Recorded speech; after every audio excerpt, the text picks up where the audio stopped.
In the last two and a half years since we did the last record, when you look at the music scene in general, as far as what's popular now, it's like we'd always kind of consider ourselves to be sort of an alternative tinged metal band as far as incorporating things that would be alternative to metal and being, a metal band, a thrash band, whatever.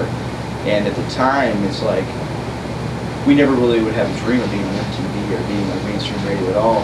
Now with a lot of the heavier now it's like heavy alternatives, like up thing. It's like it actually exists now and actually acknowledges it. It's like we always talk about alternative music. How can it be alternative if it's the mainstream now? But to still call it alternative music. It goes back. I mean, 6 years ago, it would have been like the biggest thing if we could headline Mississippi Nights. We could even play Mississippi Nights. And now, 3 weeks from now, we're headlining a show there. So it kind of. Your goals change and things move. But in a lot of ways, we've always tried to be a little bit ahead of what's going on. We've never really tried to be like whatever the most popular band at the time is. I think our band has developed very naturally in progression from album to album. We don't know what to call.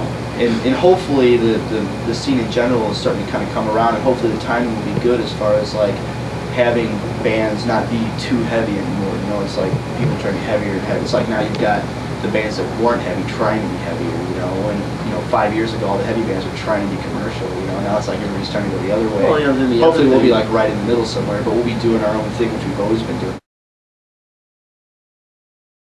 Did the album turn out the way you wanted?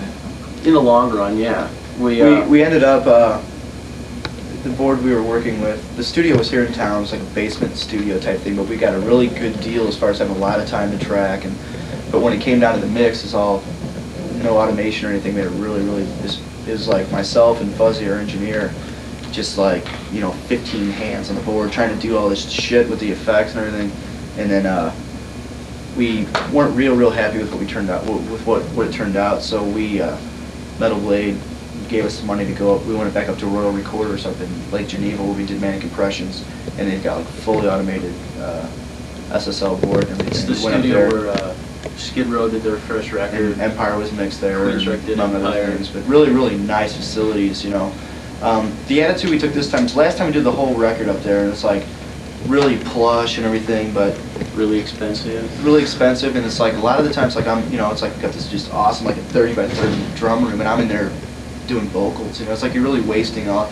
So we thought, well, we'll just stick to basics. We'll get a lot more time and just get what we need to track, and that worked out real well. Initially, what we should have done was planned to just track here, because the studio we tracked in was great for that purpose, and then just planned to go up and mix up there. So we tried to do it all here. It took 7 weeks. Instead, we had like a month of going, yeah, I think it sounds pretty good. Yeah, this will work. It's like, well, you guys want to remix? Yeah. They let us up there. So we went and remixed, and we had Bill Matoyer came out, who used to work a lot with Metal Blade, did Sacred Reich's first three Slayer records, Trouble's first couple albums, and DRI, and he came out to assist with the mix and everything, just kind of oversee things. And it turned out pretty well. We're really happy with it now. I mean, on 4 records, the only one I can really listen to, and not go, oh, I hate the way that sounds, or I hate the way that sounds, or right. So it turned out pretty well. We're pretty happy with it. We spent about 9 weeks. The longest before this was Manic took not quite like 3. 19 days or something to do Manic. Yeah, we had like 7 weeks of lockout time here in town. It's like for 7 weeks straight, except for Thanksgiving and the 3 days we shot the video, I was in there every single day for 7 weeks, like about 12 to 14 hours every day. So I pretty much hate the record by now. Same thing on the remix too. I mean, we had like 14 days, and it's like 14 days in a row. Right. 2 weeks, we were gone 18 altogether, weren't we? 17, 18 altogether. So we had a couple days off, and it was just like every minute that we could use in the studio, we used. They told us we could stay all night, we were there all night. What did we do? We stayed all night, we packed up the next morning. Didn't we go back to Jeff's house? Stayed there and then left the next morning? Yeah, we rolled out of the studio about 8 or 9 in the morning. We were burning pretty hard in there. We had a day or two off, but I mean, most of the time we were just in there. It's like, you got the studio. Okay, we're taking the studio. Yeah. Okay, explain what the video is, how it came about, that sort of thing.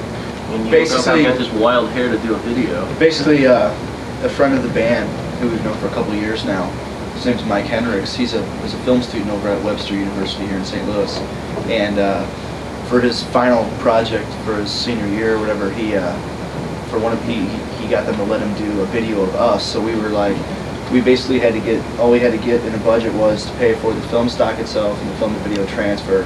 We got all the editing time for free. They have a D3 machine up there, and some digital effects and stuff, and a pretty decent setup up at school.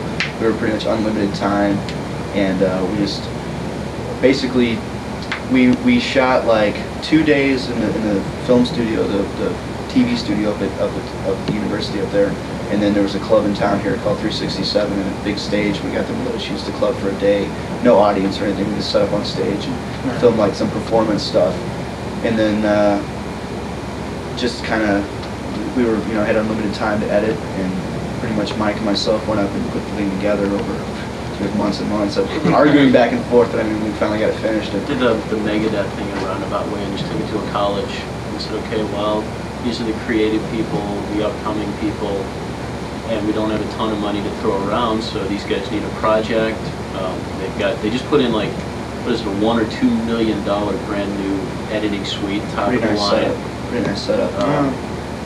And since Mike was doing it for his project for school, for his grade, he was able to get he got the cameras, and he had other film crew. Students, came up. He got an A through. Well, I'm sure. Well, actually, did he? I don't even know what he got. To tell you the truth, I think it turned out pretty. Well, let's put it. He submitted the video in his own portfolio, and he's gotten 2 or 3 jobs out of it already with some relatively big companies that are doing. Production companies doing videos. For the amount of money that we spent, like $2,500, and basically did the whole thing ourselves and everything.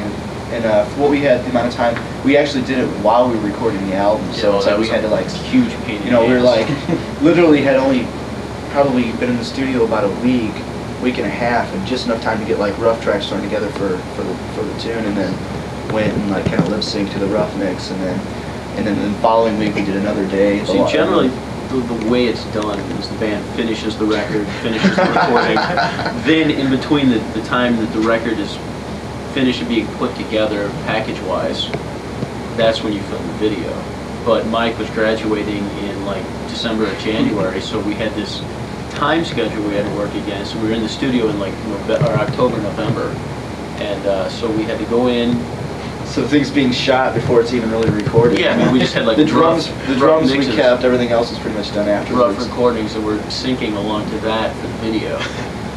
It got kind of out of hand, kind of crazy, because we were like 7 weeks in the studio recording and doing the preliminary mixes, and at the same time we're shooting a video. So we're spending like 14, 15 hours a day in the recording studio, up the next morning to go do a video shoot, that night back in the studio, up the next morning to go do another location shoot, back to the studio. The label people were coming in, we were doing the album cover, working on the album cover. Putting the album cover together at the same time. Doing everything in one shot. I mean, we were just going crazy.